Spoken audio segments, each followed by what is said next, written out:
Bismillahirrahmanirrahim. Assalamualaikum warahmatullahi wabarakatuh. Segenap calon santriwan dan santriwati pesantren Tahfizul Quran Ibnu Abbas Klaten, insya Allah nanti tanggal 18 Juli kalau tidak ada aral melintang, kita akan memulai kembali kegiatan belajar mengajar kita, baik untuk santri baru maupun santri yang naik tingkat atau naik kelas. Seperti kita ketahui, qadarullah azza wa jalla, saat ini dunia, terkhusus negara kita, sedang dilanda pandemi COVID-19. Pandemi atau wabah global dari penyakit virus corona, yang mana banyak sekali korban berjatuhan, sehingga kita harus bisa untuk mengantisipasi penyebaran COVID-19 baik di rumah, selama perjalanan, maupun juga selama di pesantren.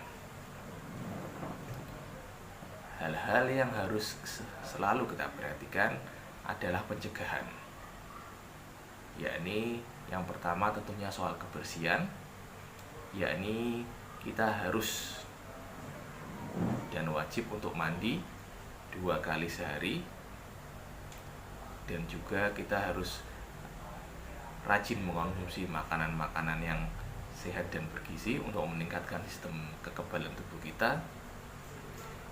Dan untuk interaksi sosial, saat ini kita social distancing atau physical distancing, yakni adanya pembatasan, harus ada jarak antara satu orang dengan orang lain minimal 1 meter, baik ketika di rumah, di kendaraan, maupun juga di pesantren nanti.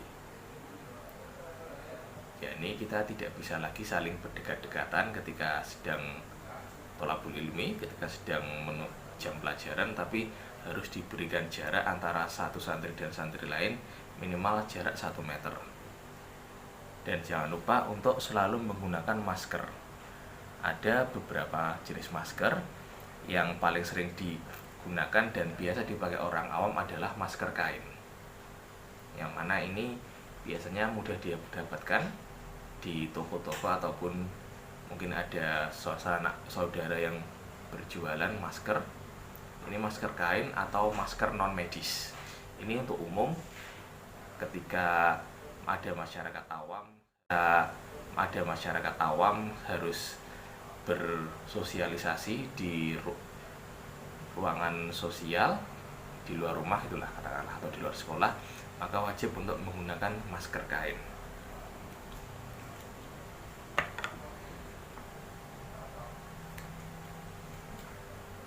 Ya, seperti ini penggunaan masker. Kemudian kalau untuk tenaga medis biasanya menggunakan masker medis. Kalau orang awam juga boleh menggunakan masker medis, akan tapi sebaiknya gunakan saja masker kain. Soalnya takutnya masker medis nanti takutnya kekurangan para tenaga medis kalau dipakai sama orang yang non medis atau orang awam. Baik, langkah-langkah atau cara-cara menjaga kebersihan, terutama nanti yang harus diingat para santri dan santriwati ketika di lingkungan pesantren, adalah selain daripada mandi, sering mencuci baju, kemudian menjaga kebersihan dari asramanya, baik itu ruangan maupun tempat tidurnya, juga dengan cara sering atau rajin mencuci tangan. Yang mana mencuci tangan ini ada 6 langkah cara mencuci tangan. Ke-6 cara ini bagaimana? Insya Allah kita akan bahas secara detail pada bagian selanjutnya. Bismillahirrahmanirrahim. Assalamualaikum warahmatullahi wabarakatuh. Insya Allah sekarang kita akan mempraktekkan 6 langkah mencuci tangan. Sebelum kita mulai, kita harus persiapkan dulu segala keperluannya, perkatasnya, alat dan bahannya. Antara lain adalah sumber air atau keran air mengalir ya. Sebagaimana dalam ilmu fikih, memang air mengalir itu sangat diutamakan untuk wudhu, bersuci dan sebagainya. Kemudian jangan lupa adanya sabun cuci tangan.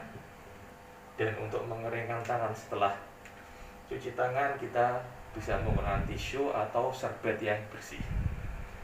Oke, kita langsung saja. Yang pertama, jika kita menggunakan pakaian lengan panjang, jangan lupa untuk dilipat lebih dahulu sampai pertengahan lengan bawah atau sampai siku. Kemudian perhatikan jari-jari dan pergelangan tangan kita.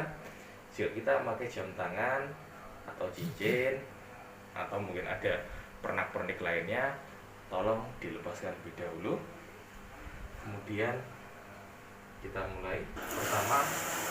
Yang pertama kita merapi tangan kita. Kemudian kita ambil sabun secukupnya dan kita mulai dengan 6 langkah cuci tangan.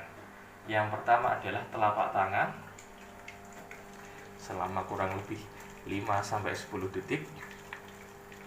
Selanjutnya beralih ke punggung tangan dalam durasi waktu yang sama antara 5-10 detik dengan berganti kanan kiri. Kemudian beralih ke sela-sela jari. Kemudian kita lakukan posisi mengunci seperti ini dalam jangka waktu yang sama antara 5-10 detik. Kemudian kita bersihkan bagian jempol kanan dan kiri, kita sabuni. Dan yang terakhir adalah bagian ujung kuku kanan dan kiri, kita sama-sama sabuni, kita sama-sama bersihkan dalam jangka waktu 5-10 detik. Kemudian setelah itu baru kita bilas dengan air mengalir.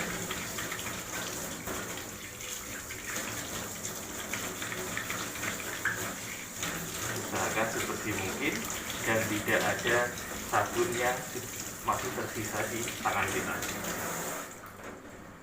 Setelah itu kita bisa gunakan tisu atau serbet bersih untuk mengeringkan tangan kita.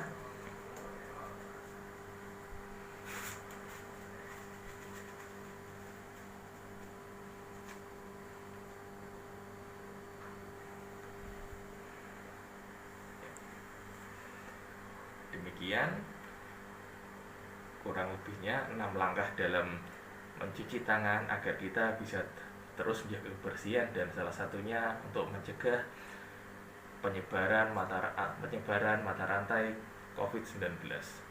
Mudah-mudahan ini bisa bermanfaat. Sekian dari saya, semoga selamat menempuh tanah jalan baru untuk para santri Tahfidzul Quran Ibnu Abbas, baik bilang maupun troso. Kalau ada kebaikan datang dari Allah Azza wa Jalla, Zat yang Maha Kuasa, yang Maha Sempurna. Kalau ada kekurangan tentunya dari saya sendiri selaku makhluk yang banyak salah dan hilaf. Allahul muwaffiq ilal aqwamit thoriq, billahi taufiq wal hidayah. Assalamualaikum warahmatullahi wabarakatuh.